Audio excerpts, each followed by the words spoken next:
hindi tapos ng prescripted period, ay pwede ko po kami dahil nasa amin po jurisdiction pa yan. Nakasaad sa amin. Uy! Ayaw! Wow, para sa partisan political agenda ang mga may kontrata sa gobyerno. Section 95 kasi paragraph 10 ng Omnibus Election Code. Yung na magbigay ng donation sa mga kandidato. Sa nagkakamali, na-mention doon yung may mga kontrata, servisyo sa pamahalaan o kaya mga may public works contract sa pamahalaan. As to ano yung hindi mo na mabibigay sa inyo sapagkat may posibilidad kasi na may issue. Ganito rin ang pananaw ng election lawyer na si Attorney Romelo Macalintal. Sabi niya nakasaad din ang pagbabawal na ito sa ilang resolusyon ng COMELEC. Pero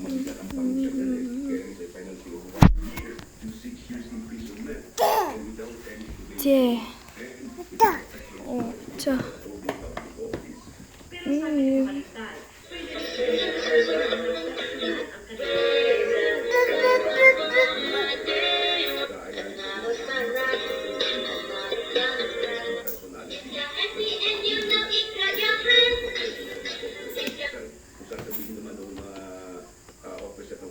ay.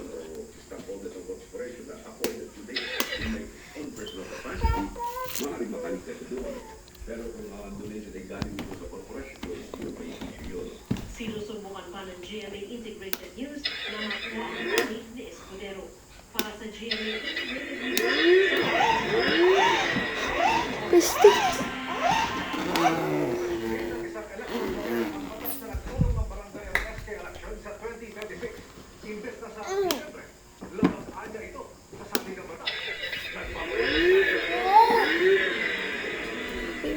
Philippine National Police led. Pirmado na na nagpapahaba sa termino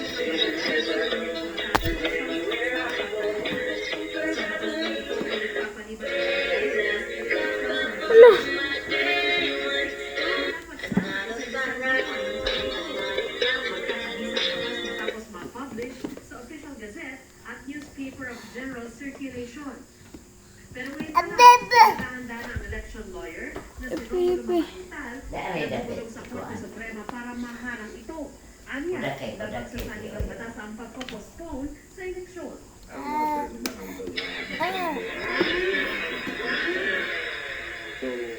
Uy, yan iyo! Kaguni. Yo, tanaw ni ate. From December 1 hanggang November 2026, yun ang hindi na iniharap. Magsabi nga ng constituted sa Ay ba? Dito ba? Kanang taas ba? Yan pa na. Inilipat sa araw na ito, mas Ngunit ginugunita ang mga patay sa ilang probinsya imbes na November 1. Pakikita mo na mukhang hindi ko pinag-aralan. Susunod na halalan ay sa of November 20. Yan ay November. At yan ay also ang ng halalan sa November 20. Yan sa mga Ngunit ang nobela. sa mga namatay ng mga kamag-anak ko. Aminado naman ang COMELEC Chairman Bill Erwin Garcia na hindi pa nararanas na eleksyon ng November 2. Pero susunod daw discretion sa mga date na Yan, nakalagay dyan. bantayin na yun. Ang ating pwede mabasa. Dati ba? Dito ay paakot pa dito. Ay kaya nila nalagay ang November 2. At least bakasyonan, dire-diretso na. Para Yan. Di ato ka. pero dahil sa posibilidad na ma-question ang batas sa Korte Suprema, Parang nga ipapatuloy ng COMELEC higa. ang paghahandla sa PSK sa December. Nakahanda rin aniya ang COMELEC na gumawa ng IRR o Implementing Rules and Regulations na nasabing batas sa loob ng 70 araw mula sa effectivity nito.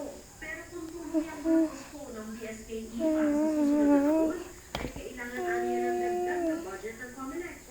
Asahan kasi nila Ito ate, tanaw ate.